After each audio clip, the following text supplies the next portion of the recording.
오늘 함께 볼 하나님 말씀은 누가복음 13장 1절부터 5절까지 말씀입니다. 신약성경 117페이지에 있습니다.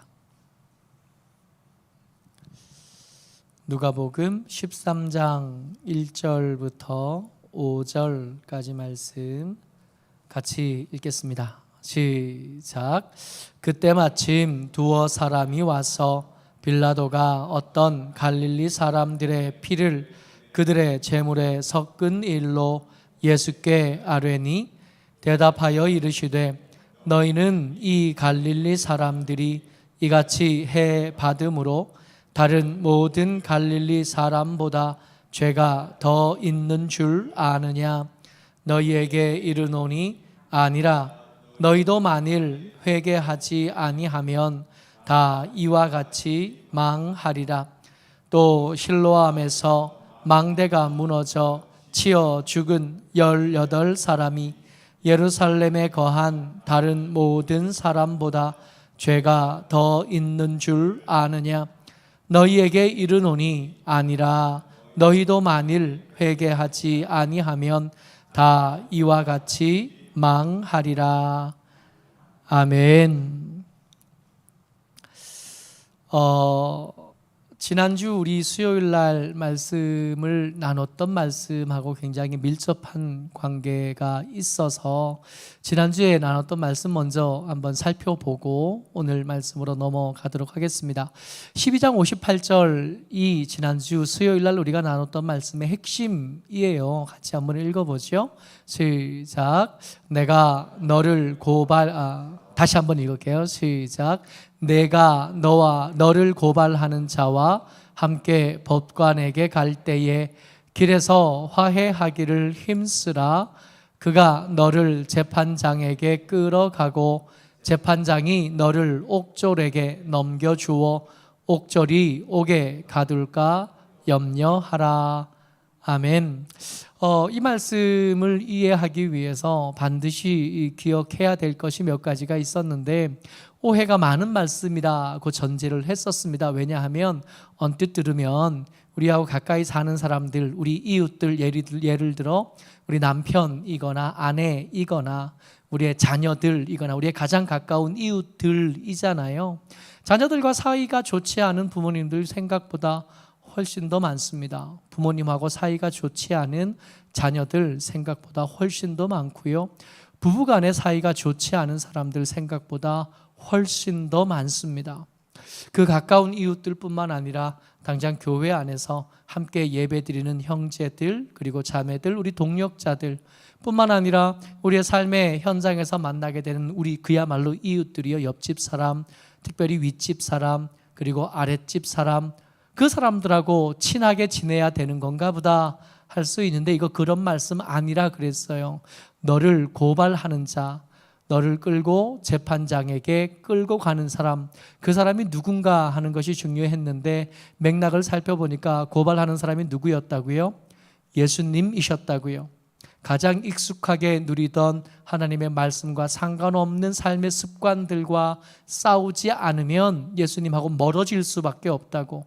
가장 가까이 있는 내가 말씀을 따르지 못하게 되는 이유가 혹은 아버지이거나 혹은 아들이거나 혹은 시어머니이거나 혹은 딸이라 할지라도 죄라면 기꺼이 싸워야 함에도 그것을 거절했던 사람이 마지막 재판에서 회부된 거고 거기서 고발당한 거고 그 재판정은 역사의 종말에 있는 재판장인 거고 재판정인 거고 그 재판의 정의 재판장은 아버지 하나님이시다 했습니다. 그래서 그냥 가까운 사람하고 친하게 지내라는 말씀이 아니라 더 늦기 전에 예수님, 우리를 고발하시는 예수님, 우리를 분쟁하게 하시는 예수님의 말씀에 따라 삶을 바꿔야 돼. 더 늦기 전에 길 위에 있잖아요. 지금 재판장으로 끌려가는 중이니까 남은 시간이라 그래 봐야 며칠이 될지 몇 시간이 될지 몇 분이 될지도 사실은 가늠이 안 될 만큼 그야말로 끝까지 내몰린 상태이다 그랬습니다. 예수님과 화해하기를 힘쓰라 하신 말씀이 누가복음 12장에 마지막에 그렇게 기록되어 있었던 겁니다. 이거 기억하시고 다음으로 넘어가야 돼요. 우리를 고발하는 자에게 끌려가서 재판장에 가기 전에, 재판장에 가서 죄가 정해지고 옥에 갇히기 전에, 그러기 전에 얼른 내 삶하고 내 사는 것하고 하나님의 말씀, 예수님의 말씀에 부딪히거든 얼른 삶을 바꾸라고, 예수님하고 논쟁하고 있거든 얼른 예수님하고 화해하라고, 예수님이 요구하시는 삶에서 벗어나 있거든 얼른 원래 자리로 돌아오라고, 예수님이 말씀하시는 삶의 방법으로 살아가고 있지 않고 점점 멀어지고 있거든 멈추고 빨리 돌아오라고, 시간이 얼마나 남아있을지 장담할 수 없다고 하시던 말씀을 하고 계셨던 겁니다. 그리고 13장이 시작되는데 13장이 시작될 때 제일 첫 단어, 여러분 1절 한번 보세요. 고개를 내려 쳐다보세요. 성경에 제일 첫 단어가 뭐냐 하면 그때 마침입니다. 13장 1절에 말씀을 시작하시면서 첫 단어가 뭐냐 하면 그때, 어떤 때요? 예수님께서 얼른 말씀하고 부딪히는 삶이 있거든 바꾸라고, 길 위에 재판장으로 끌려가고 있는 중이니까 그때를 놓치면 다음은 없다고, 급하게 하나님과 화해해야 되고 하나님의 말씀과 화해해야 된다고 말씀하고 있는 그때 마침이요, 딱 그 이야기를 이어나가기 적당한 일들이 그때 마침, 그 이야기를 끝낼 때 그때 마침, 아직 길 위에 있을 때 예수님과 화해하라 한 말씀을 계속 이어가기에 적당한 일들이 벌어진 겁니다. 그러니까 누가복음 12장은 누가복음 13장과 연결해서 읽어야 그 뜻을 더 명확하게 이해할 수 있게 되는 거죠. 두 가지 사건이 있었던 겁니다. 그 중에 첫 번째 사건이요, 13장 1절입니다. 시작. 그때 마침 두어 사람이 와서 빌라도가 어떤 갈릴리 사람들의 피를 그들의 제물에 섞은 일로 예수께 아뢰니, 예수님께서 너희들 급해, 지금 딴 생각할 때가 아니야, 돈 벌러 갈 때가 아니야, 예수님의 말씀, 하나님의 말씀과 등지고 사는 너희들의 삶은 지금 위태로우니까 빨리 돌이켜야 돼 하고 있을 때 두어 사람이 찾아온 겁니다. 그렇게 대화를 나누고 있는 중에 두어 사람이 찾아와서 뭐라고 말하냐면, 빌라도가 예배 드리러 온 갈릴리 사람들 몇 사람을 죽였다는 거예요.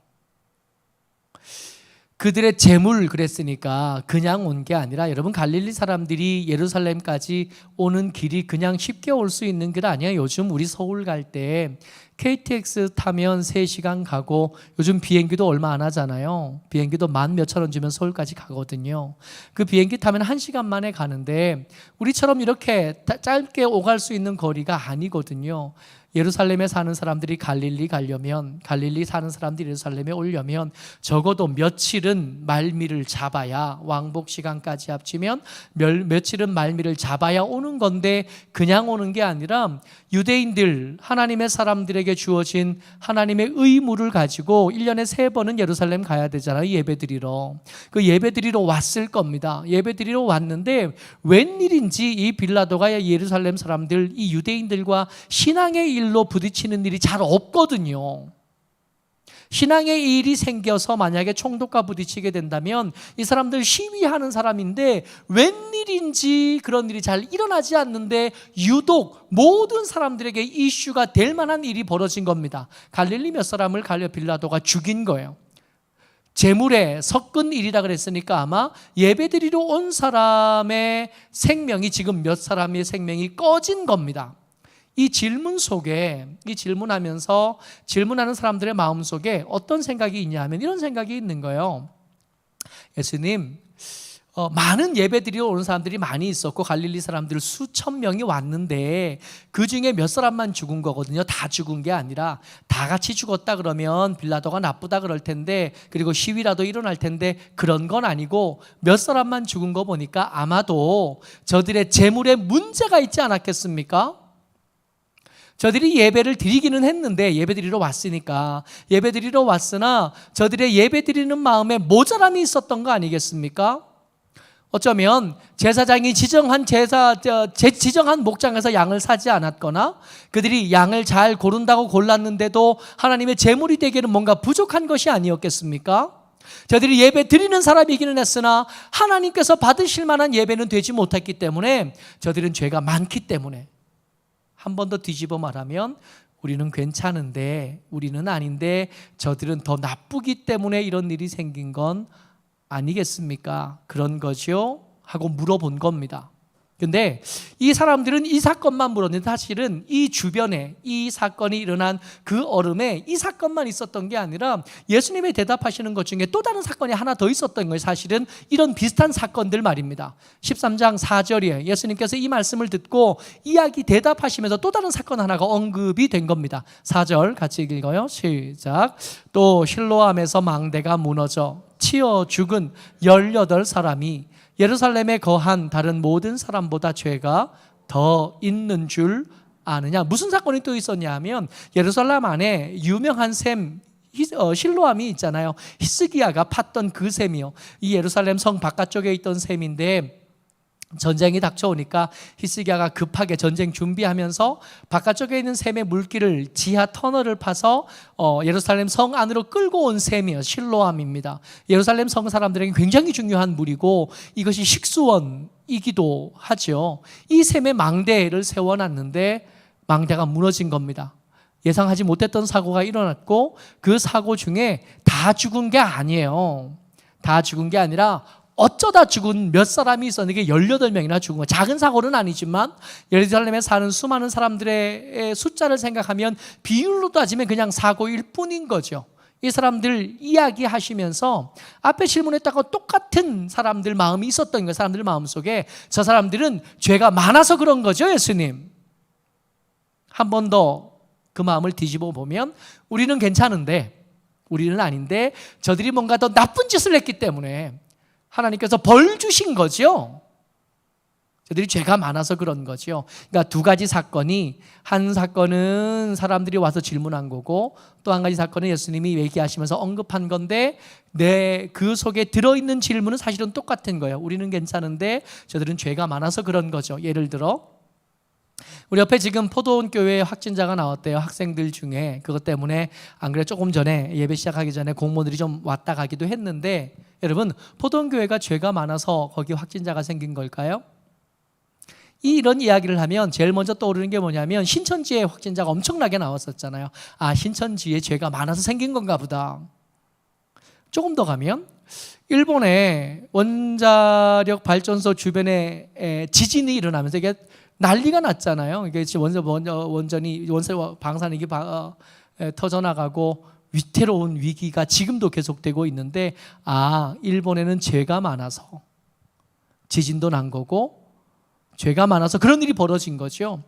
조금 더 가면 스촨성에 지진이 나서 한 10,000명이 한꺼번에 죽었던 사건, 우리 기억 속에 그렇게 먼 옛날도 아니고 10수년 전에 그런 일이 있었는데, 그런 일을 보면서 어떤 사람이 이렇게 얘기한 겁니다. 거기 스촨성에는 죄가 많아서 그럴 줄 알았어. 일본은 우리에게 그렇게 나쁜 짓 하더니 벌 받은 거고, 중국은 하나님을 무시하고 유물론 숭상하고 공산주의를 따르더니 그렇게 벌 받은 거야.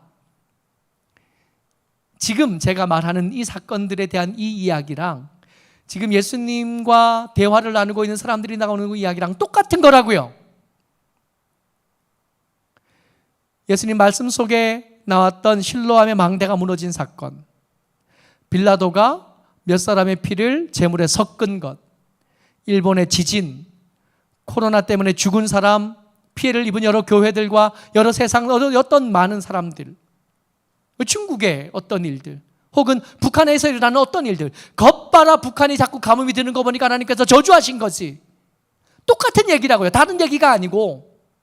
근데 이렇게 생각하는 것들, 이렇게 질문하는 것들에 대해서 예수님께서 대답을 한 가지로만 하셔요. 질문은 사실은 겉으로 드러낸 것은 질문은 하나였지만 사실은 그 속에 들어있는 질문은 똑같은 것 2가지였고 그 똑같은 질문에 대한 대답을 똑같은 말로 2번 반복해서 대답하신 겁니다. 3절과 5절이 여러분 자세히 보세요. 한 글자도 안 틀리고 똑같아요. 같이 읽어보죠. 시작. 너희에게 이르노니 아니라 너희도 만일 회개하지 아니하면 다 이와 같이 망하리라. 다시 한번요. 여러분들 두려운 마음 가지고 이 말씀 읽어야 됩니다. 여러분, 우리는 코로나에 걸리지도 않았고 지진도 일어나지도 않았고 그리고 원자력 발전소 터지지 않았으니까 우리는 괜찮아. 아니요. 그 얘기하는 거 아니에요. 그런 걸로 안심할 수 있지 않다고 지금 예수님이 얘기하시는 겁니다. 그래서 이 말씀은 두려움 가지고 읽지 않으면 원래 얘기하고 너무 다른 이야기가 되어버려요. 다시 한번 읽습니다. 시작. 너희에게 이르노니 아니라 너희도 만일 회개하지 아니하면 다 이와 같이 망하리라. 이 말씀에 비춰보면 신천지 놈들이나 우리나 코로나에 걸린 어떤 성도들이나 우리나 원자력 발전소에 사고가 난 일본이나 우리나 지진이 나서 수만 명이 죽었던 중국이나 우리나 그놈이 그놈이라고 말씀하고 계시는 거잖아요. 우리가 죄를 덜 지었기 때문에 살아있는 게 아니라고 말씀하고 계시는 거예요. 우리가 믿음이 좋아서 기도를 많이 해서 헌금을 잘해서 열심히 헌신하고 있으니까 안 죽은 게 아니라고 지금 얘기하고 계시는 거예요. 그때 마침이라 그랬잖아요. 앞에 하고 연결해 봐야 될 거 아니에요. 고발당해서 끌려가고 있는 사람이 너야! 라고 지금 말씀하고 계시는 거. 그렇죠? 이야기가 아직 안 끝나요. 그 다음 이야기까지도 사실은 똑같이 그 다음 말씀에 6절에 한번 고개를 숙여 내려다보세요. 6절에 뭐라고 시작하냐면 이의 비유로 말씀하시되 무슨 얘기냐 하면 이야기는 끝나지 않았어. 재판받으러 재판정으로 끌려가고 있는 그 길 위의 이야기, 그 이야기가 앞에서도 끝나지 않았고 그때 마침 할 때도 끝나지 않았고 이의 비유로 말씀하시되 하고도 끝나지 않은 거. 이야기는 계속되고 있는 겁니다. 같은 주제로 이야기가 계속되어지고 있는 거죠. 6절입니다. 시작.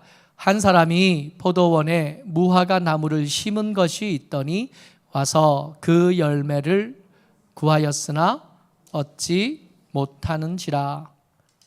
아멘. 어떤 일이 있었냐 하면 어떤 사람이 포도원에 무화과 나무 심었대요. 변덕인 거예요. 여러분 농사를 지을 때 물론 지어본 건 아니지만 여러분 똑같은 작물이 똑같은 모양으로 심어져 있어야 관리가 쉽잖아요. 그렇지 않아요? 모내기를 할 때 여러분들 못줄로 줄 딱 맞춰서 이렇게 심잖아요. 왜 그런지 아세요? 그래야 관리가 쉬워요. 그래야 나중에 김매기도 쉽고 그래야 나중에 베기도 쉬워요. 이게 줄 맞춰서 심어져 있어야 이게 벼를 베는 게 이게 딱딱하면서 그냥 이렇게 잘 나가면서 베는 거죠. 이게 들쭉날쭉 지어 있으면 이게 안 잘라지는 거예요. 계속 걸릴 거 아니에요. 똑같은 밭에 똑같은 작물이 똑같은 모양으로 자라야 그게 관리가 쉽다고요. 그러니까 포도원 지기 입장이나 주인 입장이나 포도원에 무화과 나무를 심으면 손해가 이만저만이 아니에요. 또 어떤 얘기를 들어보니까 과일 나무가 서로 약도 다르고요. 쳐야 되는 약도 다르고 약을 쳐야 될 시기도 다르고 또 관리하는 방법도 달라서 이 똑같은 과일 나무를 감나무 바로 옆에다가 다른 과실수를 심으면 이게 잘 안 된대요. 거리를 떼놔야 된대. 충분히 떼지 않으면 이것도 아니고 저것도 안 되게 될 가능성이 높대요. 그래서 과일 나무를 혹시 마당에 심고 싶거든 일단 마당이 넓어야 되는 거지. 당장 마당이 없는 게 문제구나. 떼놔야 잘 된대요. 그러니까 보세요. 포도원에 무화과를 심으려면 포도나무를 몇 그루를 뽑아야 될까요? 주인 입장에 이 포도원에 무화과를 심은 것 자체가 앞뒤가 안 맞아요. 다른 걸음 준비해야 되죠. 다른 일을 또 해야 되죠. 맨날 똑같은 일을 반복하면 쉬운데 다른 일 하나가 또 생기는 거니까 포도원 지기에도 번거롭고 포도원 주인에게도 이게 보통 일이 아닌 거예요. 그런데도 했어요. 그런데도 하고 1년 심어놨으니까 열매가 안 열죠. 옮겨로 심으면 원래 열매가 금방 나지는 않으니까 2년째 왔어요. 또 열매가 없네요. 3년째 왔어요. 또 열매가 없는 겁니다. 7절이요. 시작. 포도원 지기에게 이르되 내가 3년을 와서 이 무화과 나무에서 열매를 구하되 얻지 못하니 찍어버리라. 어찌 땅만 버리게 하겠느냐. 여러분 이게 주인이 너무 야박하네. 아니요. 하나도 안 야박해요. 3년이 지난 거지. 3년쯤 지났으면 열매를 맺었어야죠. 여러분 이거 무섭게 들어야 될 말씀인 게 예수 믿은 지 10년이면 좀 바뀌었어야죠. 우리가 예배를 1년에 몇 번이나 드리는지 아세요?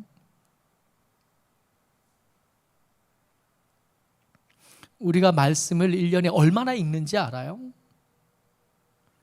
제가 부산에 와서 담임 목사가 된 지 금년이 9년째인가요? 10년째인가요? 아무튼 그런데 이 10년 가까운 세월 동안 설교한 원고를 프린터를 하면 A4지 2상자가 됩니다. 3년 전부터 매일 묵상을 쓰기 시작했는데 3년 전부터 쓴 묵상을 썼던 그 원고의 페이지가 1700페이지예요. 3년만 썼어요. 어떤 설교학 시간에 얘기하시는데 모든 직업들 중에 글을 제일 많이 쓰는 사람들, 신문 기자들 글 많이 쓰잖아요. 소설가들 글 많이 쓰죠. 그리고 목사들이 글을 많이 쓰는데 비교해 보니까 A4지로 이렇게 쓰면 한 100페이지 정도 쓰면 300페이지 정도 되는 책, 소설책, 장편 소설 한 권이 된대요. 제가 1년에 이게 원고를 쓰는 것만 해도 1200페이지 정도 쓰더라고요, 제가. 소설가보다 제가 한 3배는 더 써요. 신문 기자들은 소설가보다는 조금 더 써요. 한 1년에 그들이 한 장, A4지 한 장 정도면 기사 하나가 된대요. 근데 신문 기자들이 1년에 한 주에 보통 한 편 쓴답니다. 그래봐야 53주밖에 안 되는 거예요. 얼마 안 되는. 이런 말씀을 그만큼 본다고요, 우리가. 그거 저 혼자 쓰는 거 아니잖아요. 쓰면 다 같이 읽는 거 아니에요? 우리가 말씀을 그렇게 본다고, 1년에. 그쯤 했으면 그럼 달라져야 되는 거 아니에요? 열매가 생겨야지 예수님 좀 닮고 말할 때도, 노래할 때도, 학교 갈 때도, 잠잘 때도 뭔가 좀 달라지는 구석이 생기는 게 정상인 거예요. 근데 안 생겼다고, 이 나무가. 열매를 3년 동안이나 왔는데 그 손해본 땅 생각하고 뽑아낸 포도나무 생각하면 이건 이러면 안 돼, 이 나무는. 더 이상 참을 수 없게 된 거예요. 안 되나 보다. 이게 화났다고 생각도 안 돼요, 사실은 이 말씀만 보면. 주인이 화가 났을까? 아니요. 에이, 그럴 줄 알았어. 안 될 것 같더라. 그냥 포도원 지기 보고 얘기한 거죠. 벨까? 배자. 1년째 고민하던 거 넘어갔고 2년째 넘어갔고 3년째도 넘어간 거. 그랬더니 정말 고마운 이 포도원 지기가 아니라고 이 주인을 막아선 겁니다. 8절이요. 시작. 대답하여 이르되 주인이여 금년에도 그대로 두소서 내가 두릅하고 거름을 줄이니.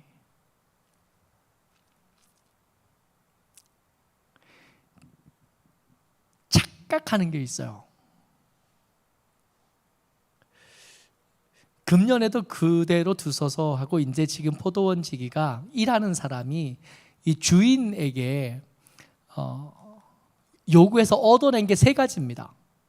첫 번째가 뭐냐면 1년, 금년에도 그대로 두소서 1년을 얻어낸 거예요. 누가? 포도원 지기가. 누구를 위해서? 무화과 나무를 위해서. 두 번째가 두릅하겠습니다. 여러분, 이게 두릅한다는 게 그냥 파는 게 아니잖아요. 그 주변에 다른 잡풀 안 나도록 이 무화과 나무가 열매 맺을 때 방해가 될 만한 다른 엉뚱한 것들 생기지 않도록 옆에서 잘 관리하고 더 유심히 지켜보고 필요한 것들이면 더 공급하겠다고, 그리고 거름을 더 주겠다고. 3가지요. 근데 이걸 착각하면 어떻게 되냐 하면 무화과 나무 입장에서 나 잘 살고 있었나 봐. 하나님께서 은혜를 주셨어요.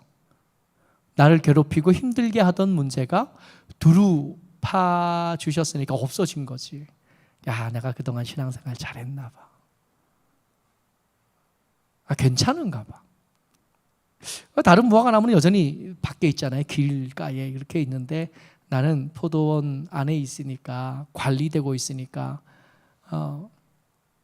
나는 그동안 잘해서 저 밖에 지금 망대에 깔려 죽었거나 빌라도에게 엉뚱하게 죽었거나 그러지 않고 아직 살아있고, 게다가 기도하던 문제들도 해결함을 얻었으니까 나 잘하고 있나 봐.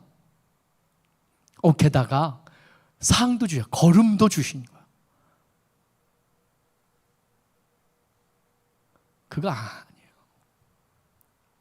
지금 은혜를 주신 게 아니라 경고하신 겁니다. 이거 먹고도 열매 못 맺으면, 이렇게 관리를 받고도 열매를 못 맺으면 다음은 없는 거예요. 9절 시작. 이후에 만일 열매가 열면 좋거니와 그렇지 않으면 찍어버리소서 하였다 하시니라.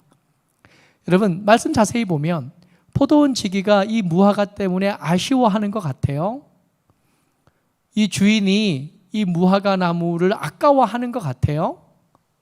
그거 아니지 않아요? 두루 판 것도 그동안 한 수고가 아까워서 한 거지 나무가 아까워서 한 건 아니에요. 거름을 준 것도 상을 준 게 아니라 이거 먹고도 못하면 다음은 없어. 아쉬움도 없고 사실은 이 말씀만 봐서는 분노도 없어요. 기대도 없었어요. 지금 지난주 수요일부터 시작해서 오늘까지 계속 같은 이야기만 하고 있는 겁니다. 뭔 얘기를 하고 있냐면 우리는 포도원에 심긴 무화과 나무입니다. 여러분들과 제가 그렇다. 그러니까 우리는 마땅히 받을 만한 은혜와 마땅히 받을 만한 도우심을 얻고 있는 게 아니에요. 우리가 있으면 있을수록 포도원에는 손해가 되는 존재예요. 그런데 많은 무화과 나무들 중에 특별히 우리만 기회를 얻은 거죠. 하나님 내게 왜 이런 은혜는 안 주십니까? 이럴 수 있는 때가 아닌 거예요. 지금 길가에 끌려가고 있으니까. 고발당했고 마지막 최후법정에 멱살 잡혀서 끌려가고 있는 거예요. 거기서 선고가 떨어지고 나면 감옥에 갇힐 텐데 다 갚기 전에 못 나올 겁니다. 뭘 갚아야 되냐면 예수님의 핏값을 갚아야 될 거니까 절대로 못 갚을 거니까 아예 나올 생각도 못 하게 될 거거든요. 그러니까 뭐 해야 되냐면 지금 여러분 말씀과 나를 비춰보는 거예요. 같이 비춰본 다음에 여전히 말씀은 계속해서 우리의 마음에 감동하셔도 요구하시는데 그것에 대해서 계속 거절하고 부딪히고 있는 게 있다면 빨리 더 늦기 전에 곧 재판장에 도착할 텐데 거기 가기 전에 빨리 좀 하나님의 말씀과 내 삶이 자꾸 거칠잖아요. 하나님 말씀이 계속 내 삶에서 아멘이 안 되고 입으로는 아멘이 되는데 삶 속에서는 아멘이 안 돼서 계속 그 말씀 비슷한 말씀만 나오면 찔리고 그 비슷한 말씀만 나오면 힘들고 그 비슷한 말씀만 나오면 무거운데 아니 목사님은 맨날 이런 말씀만 나보고 들으라고 하시는 말씀이에요. 맞아요. 여러분 들으라고 하신 말씀이지. 누구 보고 하신 말씀이겠어요 그러면? 이 영상을 보는 또 다른 누구 생각할까요? 우리 교회 성도들이 아는 분들도 이 영상을 보는 분들이 꽤 계시거든요. 그분들 보고 하겠어요 제가? 여러분들 들으라고 한 얘기예요. 다은아 누구겠냐고요. 누구겠냐고. 그 말씀이 계속 부딪히고 계속 걸려요. 들으라고 한 말 맞아요. 목사님이 나만 미워해서 그건 아닌데 들으라고 한 말은 맞아요. 바꿔야 돼요. 내년에 하지. 여러분 금년이 끝이라니까. 좀 이따 하지. 지금 재판장에 끌려가고 있다니까요. 지금 예수님 그렇게 답답한 마음으로 얘기하고 있는데 우리는 우리 인생이 영원히 계속될 것처럼 그렇게 다음에 내일이라고 얘기하면서 살고 있다고요. 착각하지 마세요. 오늘 잘된 그 일이 은혜가 아닐 수도 있습니다. 오늘 하나님께서 우리에게 주신 특별한 거 있잖아요. 우리 간증할 만한 여러 가지 것. 그게 은혜가 아닐 수 있어요. 먹고 안 고치면 죽는 경고일 수 있습니다. 어쩌록 저와 여러분들이 주의 은혜 가운데 말씀과 내 삶을 끊임없이 비춰볼 수 있게 되시기를 주의 이름으로 축복합니다. 말씀과 내 삶을 끊임없이 비춰보자고요. 그래서 틀렸으면 빨리 고쳐야죠. 말씀이 고집이 센가 내가 고집이 센가 이거 하지 마. 어쩌록 저와 여러분들 주의 은혜 가운데 말씀에 걸맞는 하나님의 사람 되시기를 축복합니다. 아멘.